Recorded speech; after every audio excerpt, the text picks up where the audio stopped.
Akkam jirtu hordoftoota toora kanaa kutaa kanarratti Python paakeejii akkamitti importi goonee akkamitti koodii keenya irratti akka fayyadamnu waliin ilaalaa jirra. So akkuma beektanii injiinarri tokko yeroo mana ijaaru meeshaa mana sana ijaaruuf barbaachisu hundasaa lafaa kaasee ofiisaan hojjetama. Fakkeenyaaf qorqorroon jira, foddaan jira, balballi jira.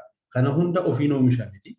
Isa namni biraa oomishu ofii fidata. Dizaayinii isaa immoo achi fidateeti dizaayinii isaa irratti ijaara. Inni fookasii godhu konistiraakshanii isaa irratti malee aayitemoota sana oomishuu irratti fookasii godhu jechuudha. So akkuma kana namni sooftiweerii hojjetus waan hunda lafaa kaasee hojjedha yoo jedhe fakkeenyaaf kaalkuleetarii qofa hojjechuu fi torbee lama sadiitti fudhachuu danda'a jechuudha. Waan hunda lafaa kaasee hojjedha yoo jedhe.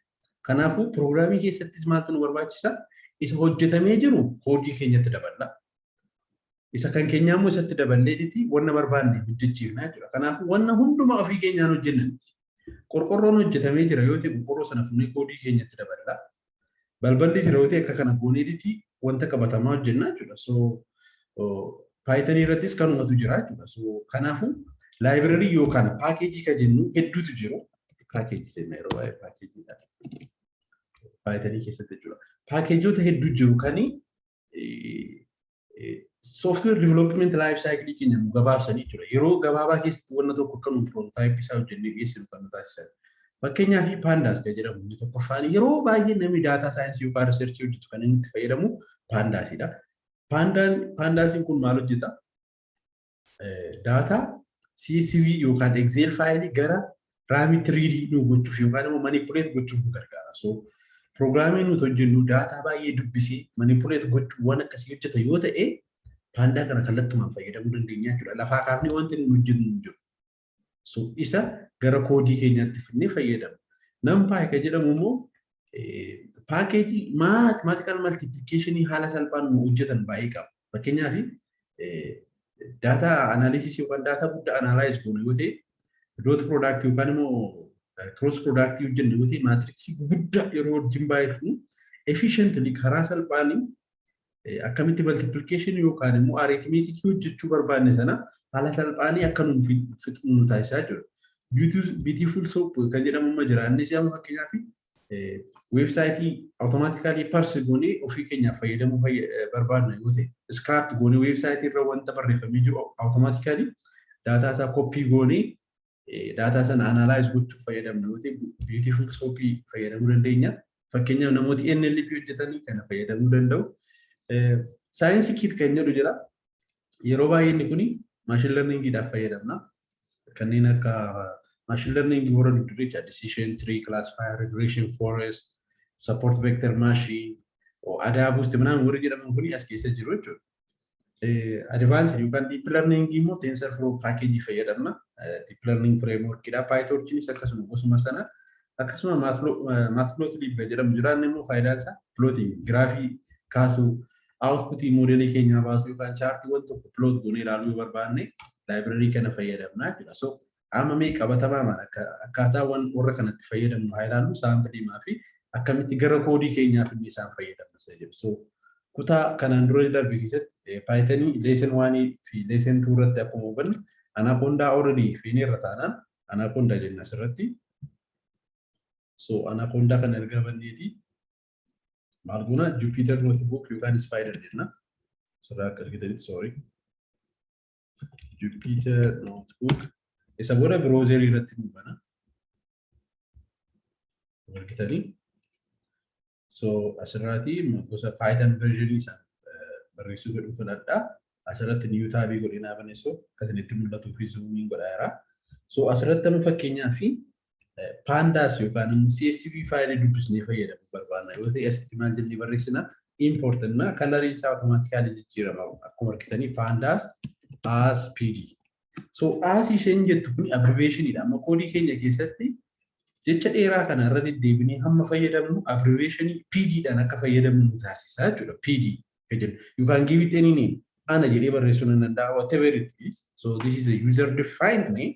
So isin immoo gara kan keessanitti jijjiiruu dandeessu kana jechuudha. So panda as pd import amma fakkeenyaaf Pilootii hojjenna yoo ta'e maal jenna import matplot lib.py plot ilaala amma inni dheeratu jechi kun.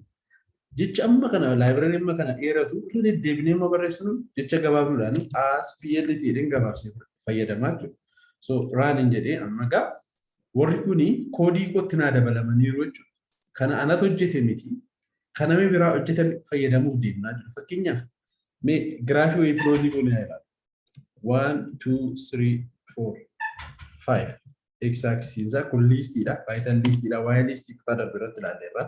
Meekaanii Y immoo kaareensii haa ta'u inni namba 20, 10, 5, 8 just giraafii kaasnee ilaaluudhaaf waan biraa mini. So kana piloot gochuu barbaadna. Maatsii keessatti X, Y akkamitti akka pilootii gootan ni yaadattu. So bifa gabaabaa wanta kana pilootii gochuudhaaf gaamma paakeejiin fakkii kaasuun nu fayyadu jira kunoo already importii goone. Kanaafuu amma kana ammansaa barreessu PLT jedhee waama gaa. Abbreviation kenneeraaf waan ta'eef kana gaaddisa jechuus dandeessu yoo barbaadan. PLT.plot x and y x, y. Coordinate isaa kenneeraaf x is y is.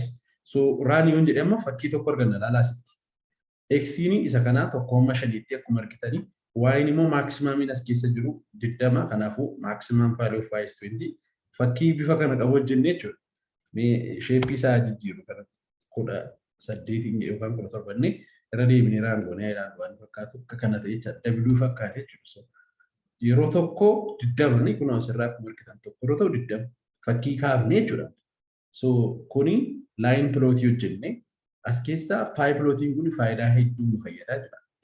Eessa arganne kana import goonee arganne. So color isaas yoo barbaanne jijjiiruu dandeenya. Fakkeenyaaf broken line color diimaadhaan akka inni ta'u yoo barbaanne broken line dot dot r akkas goonee run yoo jenne ilaala broken line ta'a jedha automatically. Kana G yoon godhe immoo green ta'a jedha automatically. So kana eessa argachaa jirra?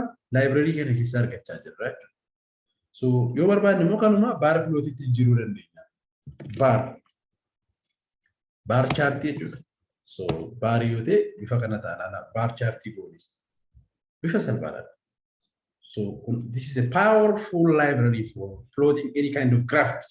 So fakkii yeroo kaafnu immoo X label qabaachuu qaba, Y maal akka ta'e qabaachuu qabani. So san dabaluu fi bifa salphaanii plt.x label inni maalidha? X axis yoo barbaadu fakkeenyaaf year jechuu dandeenya. Kun maal irratti hundaa'a? Wanna nuun kaasuuf irratti hundaa'a. Y label immoo maal ta'u? Maybe price ajabu. So kanarraan yoo jedhe ilaala amma X axis isaa year, Y axis isaa price ta'e. So kana waan an kaasif mata duree biraa qabna. Waa'ee graphics irratti kutaa 17ffaa irratti ni ilaalla. Ammaaf garuu wanta isin barsiisuu barbaade maalidha? Koodii fedhe yeroo hojjennu C++ haa ta'u, Java haa ta'u, waan fedhe haa ta'u nuti hunda isaa lafaa kaafnee hojjennu. Kanami biraa hojjete jira paakeejiin isaaniin gara kan keenyaatti daballee manipulate goone wanna barbaadne hojjennaa jira. So kutaa ta'an irratti akkamittiin warra kana fayyadamne data Excel dhaan jiru CSV file jiru automatically akka itti manipulate goonu process akka goonu waliin ilaalla. Video kana warra hiriyoota keessaniif share godhaa, warra subscribe godhaa. Kutaa amma kutaa 50tti itti fufa Pythoniin kuni. So kutaan kun kanumaan dhuma galatooma.